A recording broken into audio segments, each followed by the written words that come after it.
It's always difficult for nonprofits to sort of, especially in an area like Richmond where we have a lot, to figure out a way to make a splash, and to get some attention. And so, I think that exposure for us, I think, is going to help us with all the other aspects of our mission. It will help us, gain new board members, gain new volunteers, gain new donors, gain new just supporters and ambassadors and believers in what we do.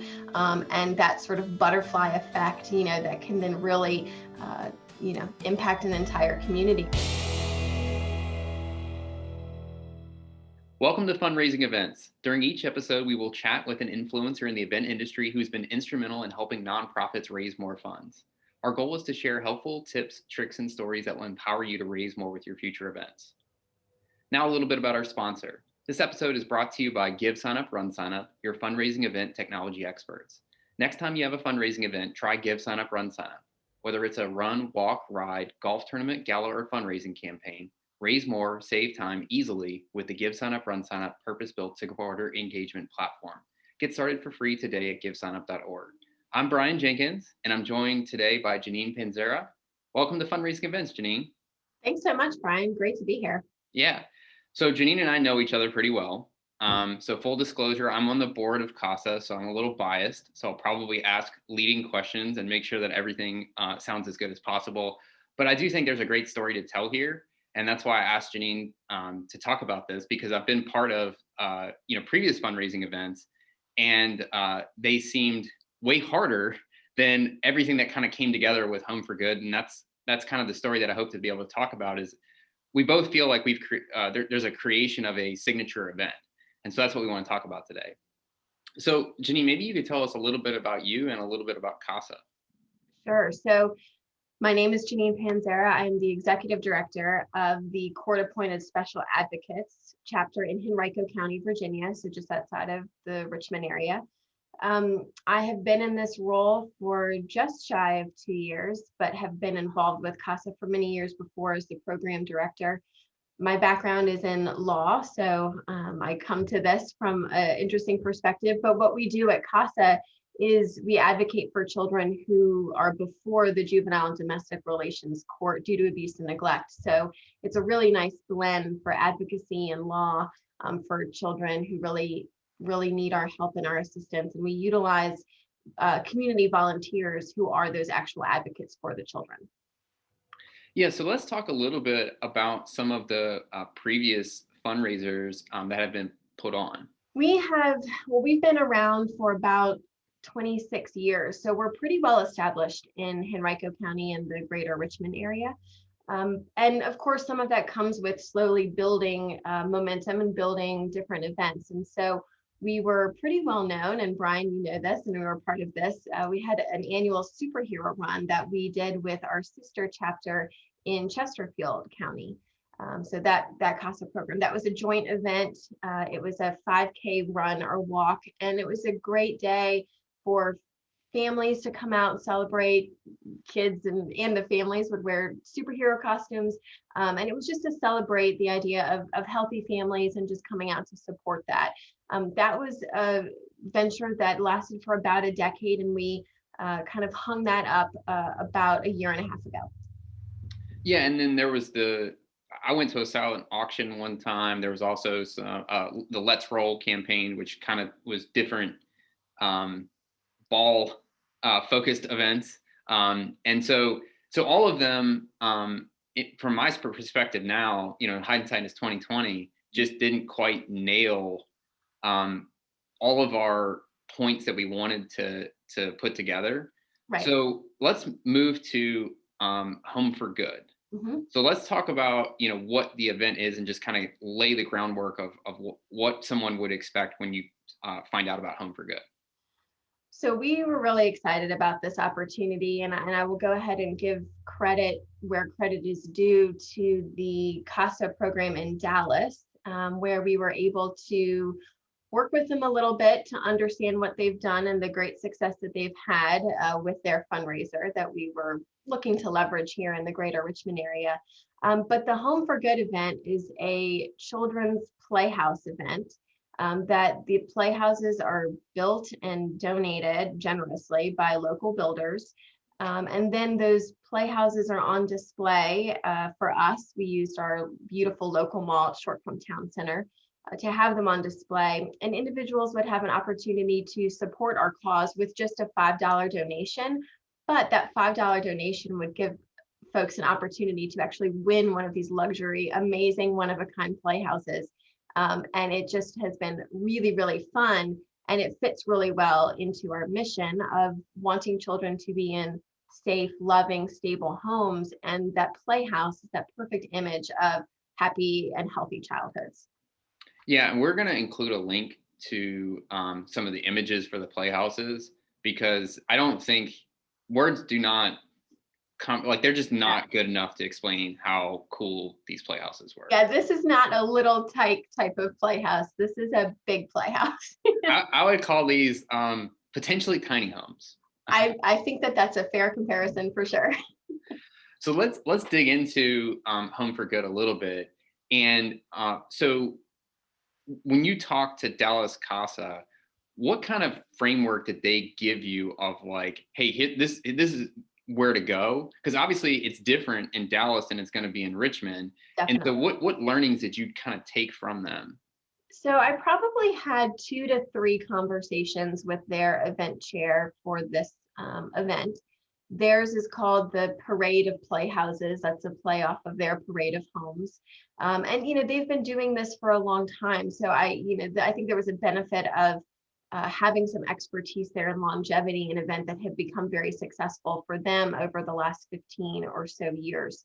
So my initial conversations were in some ways fact finding. Just tell me more about this event and how has it worked, and what have you taken away? What's been really positive? What are the complexities and what's really difficult about it? Because I think I needed to understand just what were the groundwork and framework that would be required to even launch something like this.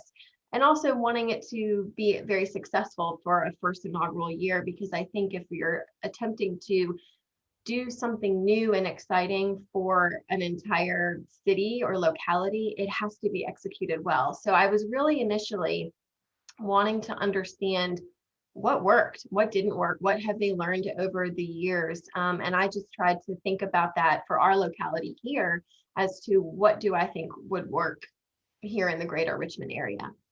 I can talk about some of the specifics too, that they really, again, partnerships are wonderful things with a strong network. They were able to give us some actual guidelines that they used with their builders. They shared some of the ways that they were able to reach out to builders and get them on board to build. They shared some of the specific specifications of the complexities and how they actually moved the playhouses in and out and the logistics of those pieces. So those were the things that in some ways, having that to sort of go from and use to replicate here significantly helped us think through that process and not have to start from scratch and reinvent a wheel that obviously has already been successful. One of the things that being involved with an event that I think is interesting is, the lead time. So like, when did you start the investigation to actually starting to, put pieces of foundation down to start the process of putting this together? So for us, I think the most important component, because it's not only a fundraising event, but it's also an awareness event, which I think we'll probably talk about a little bit in terms of how excited we are with that dual success.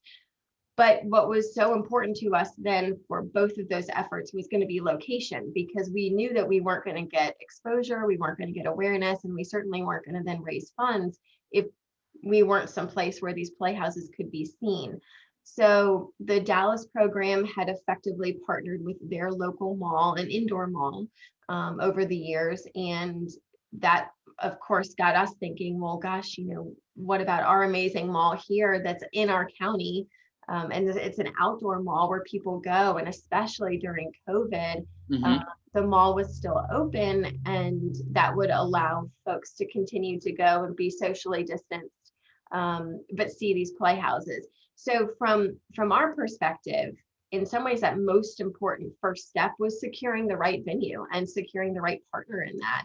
And that took some time. That's probably what took the most time and the most effort to determine, how to reach the right folks at the mall. And really, it's not just at the local level. Most malls are owned and operated, with larger property investment groups. And so we had to do some sort of digging and working our way through some of that.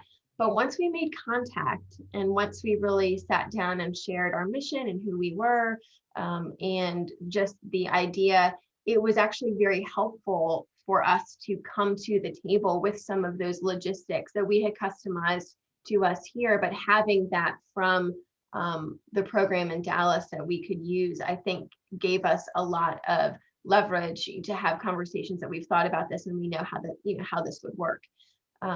And so from that point on, once we got the okay from the mall, we started moving. And so we basically executed in essentially 5 to 6 months from the approval of the mall to have these, to finding the builders, to getting the houses delivered on display, and then off to the winners. So we moved quickly. But I think that was a good thing for first year. And now we've got a lot to continue, moving on and building on that momentum for several years. So let's talk a little bit, maybe let's flesh out the venue a little bit. So it's an outdoor mall, but maybe we could talk a little bit about the foot traffic and like the location where we were able to put the playhouses. I think those were all like really critical points of success. They were. So as I mentioned, just we needed a space and a venue that was going to have a lot of visibility. And so when we started digging and really thinking about, well, would our local malls, just like the Dallas program had success, be a potential option? I think you're right, considering, well, what does mall traffic look like for us here? What will that get us? What will that show? Do we think enough people are still visiting? And so we were able to get the figures from the mall, and they do a lot of different studies of just tracking, people and traffic to the mall.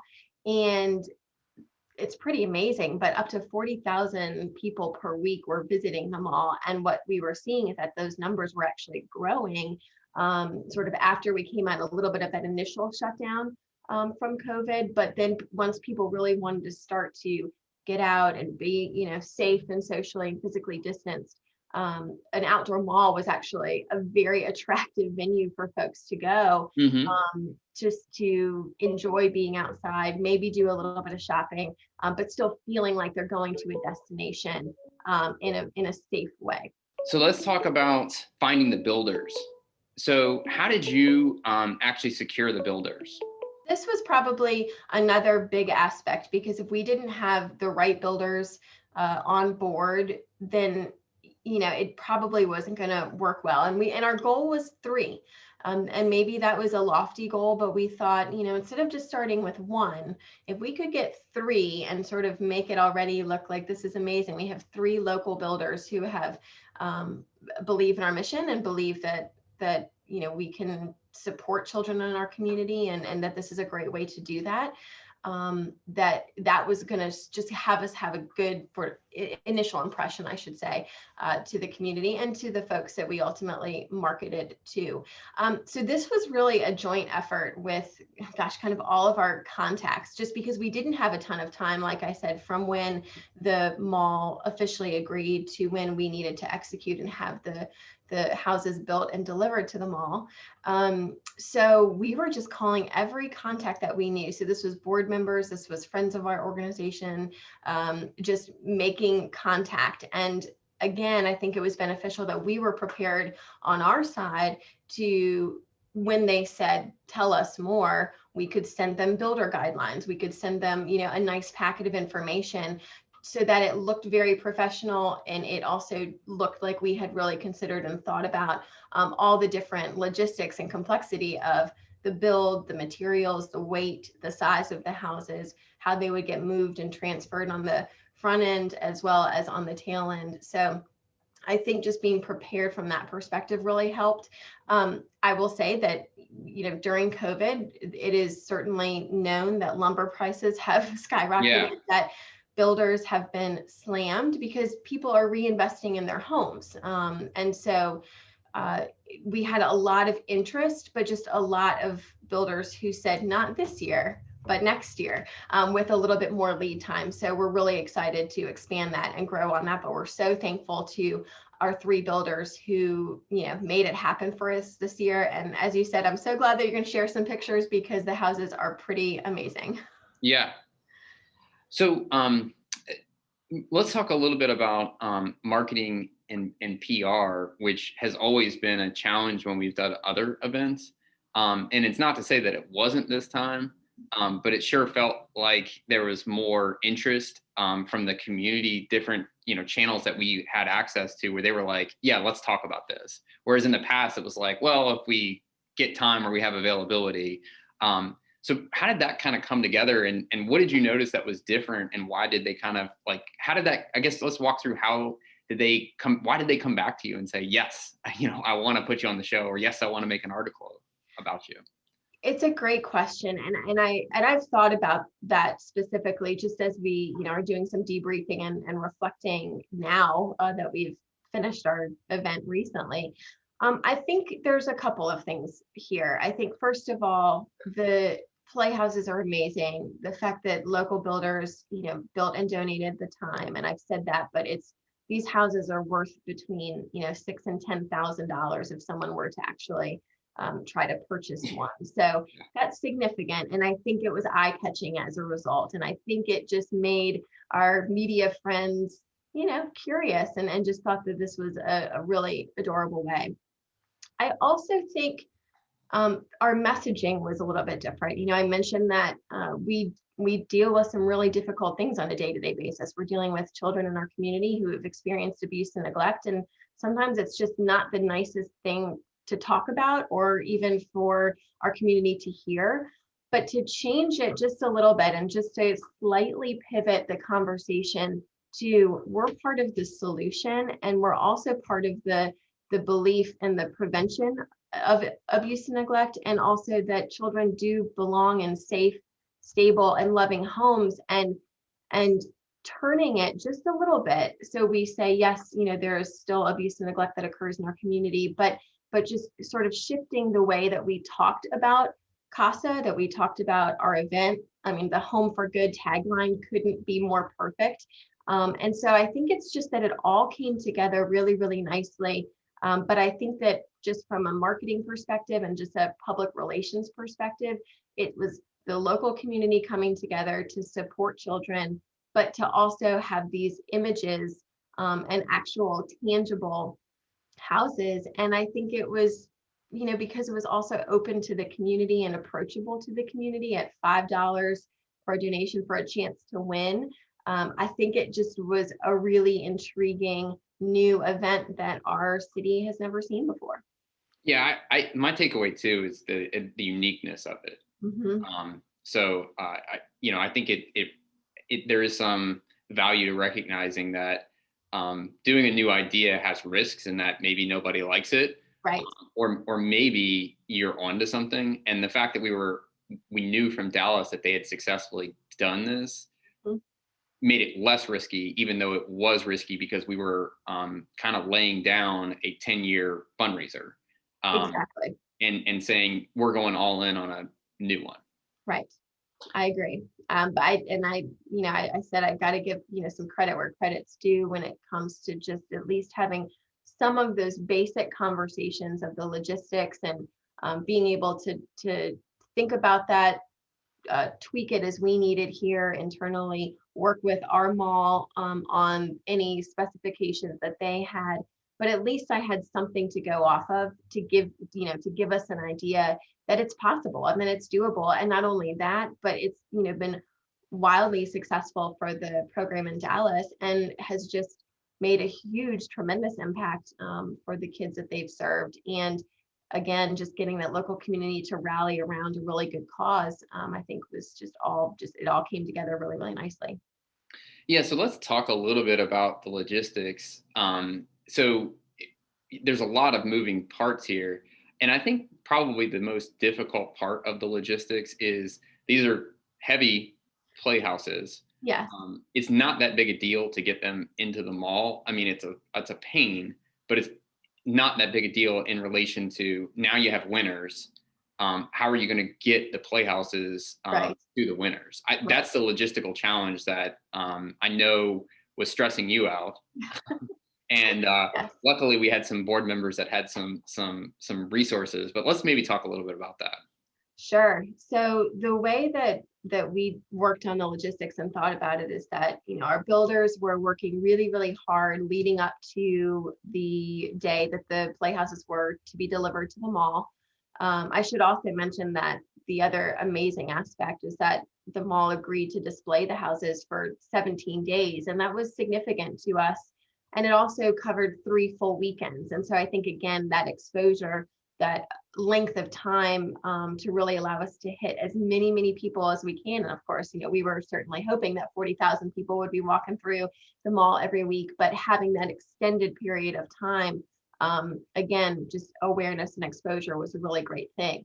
But in terms of the logistics, the builders have been, and were working really, really hard, donated the time and the materials to get the houses built. We asked them to deliver them to the mall. And after that, their sort of responsibility was done.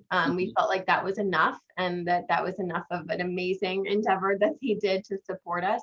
And so we rented and had a forklift, a small forklift available at the mall to be able to offload and then move the houses into their placement at the mall.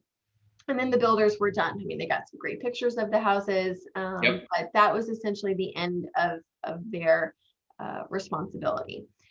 So as you mentioned, I think the fun of it was, what do we do once we have these winners of our 3 houses, and how do we get them to the winners in a way that we don't want to ruin any lawns, we don't want to ruin any hardscaping, and also just how do we make sure though that it's a seamless transition as possible, so it's not an uncomfortable relationship for someone who wins one of these playhouses. So from a logistics standpoint, we had a similar scenario where we had a forklift to remove the houses back. We had some board members who were able to generously work with some companies to get in-kind donations on the flatbeds and the trailers to actually deliver the houses. And then we just worked with the winners, who I was really glad responded very quickly to my call that they won. But that really allowed us to work with them to determine what is what does the space look like? Where is it going? This is what we will agree to do. And here's what we're not able to do. And so the small print was that you had to be within 30 miles of the mall for us to actually deliver the house. Otherwise, it was then going to have to be on them to do the move, just because we couldn't have our drivers driving all over the state to deliver Right. the houses. So we had to have some parameters on that. So one of the other interesting things is that we got really great response from sponsors. Yeah. And so maybe let's talk a little bit about that. In that, the sponsors came through in a really big way. And it's not that they haven't in the past. It's just, I think in the future, this event we'll actually have to put some rules around, this many types of sponsors for this category and things like that. So I would agree that we were just overwhelmed in a really amazing way, and just totally humbled by the support from our sponsors. I think for sure any type of inaugural event is exciting and new, I think is certainly attractive. But again, I think we really tried to make sure that we were putting our best foot forward, that our materials looked professional, they were professionally printed. We thought about the sponsorship levels and what each of those levels would actually get our sponsors. But again, I mentioned that the length of time that our event was happening was 17 days, which means that at the mall, we had the huge posters at the entrance of, I should say, all 5 entrances to the mall. There were big sponsorship posters by the houses. Each builder had their own sponsor sign that was just kind of a thank you for building. So I think the amount of exposure that our sponsors were able to get this year just by the sheer length of time that this event was happening is huge for any business. I mean, unlike a 1 day or a few hour event where there might be some signage, then that goes away and that's it. So this really allowed our sponsors to be very, very visible for a very, very long time. And I think that that had some attractive qualities. I also think, because I mentioned just sort of the shift in some ways of the way that we were approaching our builders, our sponsors, the media, just in kind of talking about the positives aspect of our program and what we do and how we're a huge benefit to the children in our community who need us most. And this is a way to support it. It also opened us up to new sponsors, especially in the building world and the home world. And I think we've never had that connection before. And so having something tangible with actual little playhouses that, again, the tagline "Home for Good" is perfect. It really allowed us to think creatively or strategically too, but just, well, who else do we know and who do we know in the building world, in the home renovation world, in the kitchen design world? It can go on and on. Where it's like the perfect fit for them, just because it's homes for children, play homes, I mean, it all really kind of blended together. And I think that that was a huge aspect of success, to open us up to just new conversations and a whole new audience really of businesses that we've never really been able to connect with previously. Yeah, I agree. I think all of those points are kind of how it all, like why it all came together. So, so the last thing is kind of awareness and alignment. So you and I have talked about this, is that one of the challenges with CASA is that there's not high awareness of the organization. And also, we aren't able to, for good reason, highlight success really. So if something works out really well, it's usually starting from a difficult and confidential situation. Right.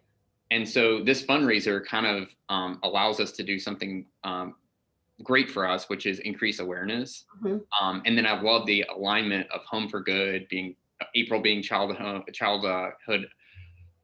Abuse Awareness Month. And all those things together, and maybe just get some thoughts on that. I kind of stole some of your thunder there, but I kind of was thinking, I've been thinking about this a lot as to why the success kind of came together.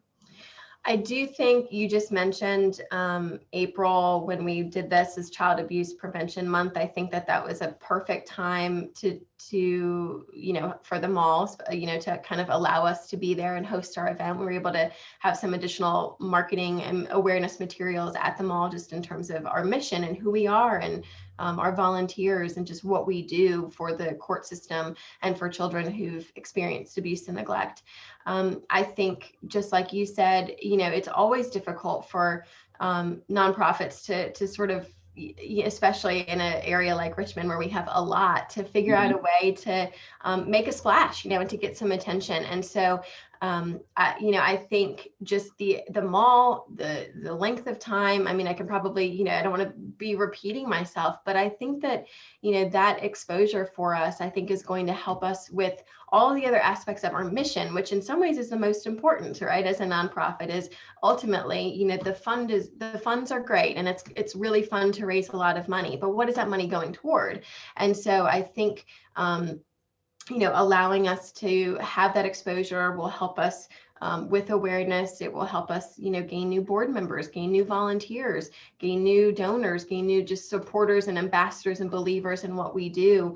And that sort of butterfly effect, that can then really, impact an entire community, I think, is huge. And so we're definitely looking forward to seeing and really growing this, and knowing that as we come out of the pandemic, we're pretty much concerned and sort of buckling up for what we think will be an increase in getting more cases, and which means more incidences of abuse and neglect for children. And so we need to be able to support them, and we need to have the infrastructure, and that's in personnel as well, to be able to support that. So I think that this is an amazing start for us, and I think it's like everything aligned perfectly for us. but I think we did it thoughtfully and strategically and sort of came to the table prepared. And that's probably a really important takeaway is especially launching a new event, if it's something that we have in mind to be something that is sustaining and a signature event, the first year is going to be so important, because if it's not successful, I don't know how you build on that going forward. Totally agree. Yeah. It's just amazing because, again, my experience with the other events is just all these factors put together just created a tailwind for us. Mm-hmm. And some of the other things that you mentioned that I think is critical is as you take 1 and 2 steps back now, you recognize board recruitment is going to be easier because of this event, Right. and volunteer recruitment, which is extremely important and has been difficult during COVID. Right. Um, I don't think we got the full benefit of that this year, Mm-hmm. because we couldn't say, hey, on one of these weekends, could we do a 2-hour activation Right. where we actually educate people about CASA Right. and can potentially do something in that particular time frame to kind of, look at me, look at me, look at me, Mm-hmm. and these beautiful play homes, Right. and potentially do sponsor activation and things like that as well. So Exactly. I see huge possibilities in the future for this, and I actually can see some competition for, hey, we only have 5 slots, or we only have 7 slots, or whatever we can do, Right. and we'll probably have people that want it more than others. Right. Great opportunities for the future. Right.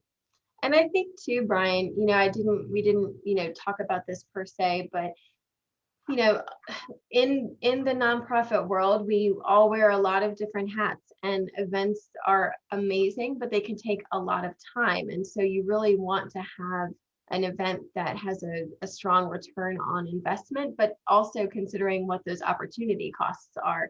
Yes. If we have staff members that are spending, way too many hours and way too many staff members, whether it's from from a managerial level, down, there's expenses that should be factored into that besides just the monetary expense of this is how much a sign cost, or this is how much, a thank you, gift cost. That's time as well. And those are costs to that. And so, there was, again, some initial planning, of course, because this was an initial event, an inaugural event. But the time really for us wasn't that much. And so much of it was done sort of externally. The builders were building, the mall sort of told us where the houses were going to go. So we had less than $1,000 in expenses for a pretty amazing, the whole event, and the return, was crazy. So I think, just again, thinking of signature events, for anyone who's listening, really thinking about what those opportunity costs are, overall, and considering that too, I think is important. Yeah, I mean, not many people say that, and I think for us there's a fine balance of raising money and raising awareness, Right. Because volunteers are so critical to the organization, and if next year we can attribute 12 new volunteers to this event, that drastically increases our ROI. Even better. Yeah. Exactly. So this year I don't think we're going to quite get that, because we couldn't, do some activation the way we wanted to, because we could send out an email to potential volunteers to come Right. between 2 and 4 p.m. and it's this great warm feeling that you get. But that's coming next year for sure. So I think so. And I think that's what we're excited about, is that in some ways, we launched a very successful event during COVID. And so now really the opportunities to me are endless to increase, like you said, awareness and little events during the course of time that were on display for more awareness opportunities, more getting to just know who we are, our board members, our staff, volunteers. We could do some volunteer appreciation. So, I really think that we'll be able to add in all those other components that, again, go to directly really the work that we do in our mission on an everyday basis. So yeah, that's an even better return and a greater return for, again, a very low cost at the end of the day, besides just the time that we want to do anyway in the community for general outreach. So we're coming down to the close. I have 3 questions that you don't know about. Okay. They're called the teardown because no one likes to clean up at events. Okay. So the first one I would say is probably the hardest question, but people have given the best answers. So best piece of advice you've received in regards to events? That is a hard one. I think I would say don't take no for an answer. Ooh, So I like to, I love to build relationships and I love to figure out ways to make something successful, and I'm driven to do that. And when I think that there's a good idea and I think that there's a lot of potential, I'm pretty much going to try to figure out a way to make that happen. And so I think, as I shared with you when you asked the question of lead time, that was probably some of the more difficult work that was done, was to really find the right people to talk to, sell our mission, sell who we are, to then get connected to the next person, to then get connected to the next person, so we could really make this happen. And there were a few bumps along the way, but I wasn't going to let that stop us. And then we had a pandemic. That was a big deal. And so I just was going to sort of push through. And even when things got hard, I just said, I'm not taking no, and I'm not going to just back down and not do it and just kind of hang my head like, well, we tried. So that's probably a piece of advice of, if you've got a great idea, your gut's probably right. And so really try to figure it out. I like that. We hadn't had that one yet. Oh, good. Good. So this one's more fun. These are way more, the next two are way easier. Funniest thing you've seen in an event? Funniest thing I've seen at an event. Oh gosh. That's a hard one. Well, I'll give you a hint. Yes. Okay. Lots of people have answered costumes. Well, it's funny because what I was going to say was related probably back to the superhero run that we did, where we would just have these amazing costumes, and whether it's from the kids to families to the adults come, and it was so cute. And I just think I don't even know if the term is funny, but fun probably. Just it makes you smile and you laugh when you see these, kids and adults, when they were just running just with this like determination on their face, dressed as a superhero. It just was so fun and funny, and just seeing, what folks came up with, whether it was, augmenting, costume that they bought at Target or creating their own, from scratch. I thought that was just so fun. So I think costumes probably would also be a really good answer. So now that we're hopefully making progress coming out of the pandemic and in-person events are coming back, I ask everybody, what is your favorite event? It can be a concert, it can be a festival, it could be a run, it could be a walk. I mean, whatever, what are you looking forward to attending again? Oh, gosh. All of those are, all sound wonderful to me, just because we've been sort of cooped up inside too long. So I would probably say anything that is going to be outside, in some ways of just really being, out in the community. So whether that's, I love live music. That is something that is just enjoyable to me. And of course, that could be in an inside venue. But I think getting back to some music, getting back to some, really good meals and restaurants, out. I think that's what I'm most looking forward to, just when things start to open back up from an event perspective. Well, that's everything we have today. I really want to thank you for sharing everything about Home for Good. We'll include a link and some pictures and things like that in the YouTube, as well as the link in the podcast description. I highly encourage people to take a look at these. I think you'll be impressed. Well, thank you, Brian, for having me and letting me sort of share our story and our successes and just where we intend to go from here. So I appreciate it.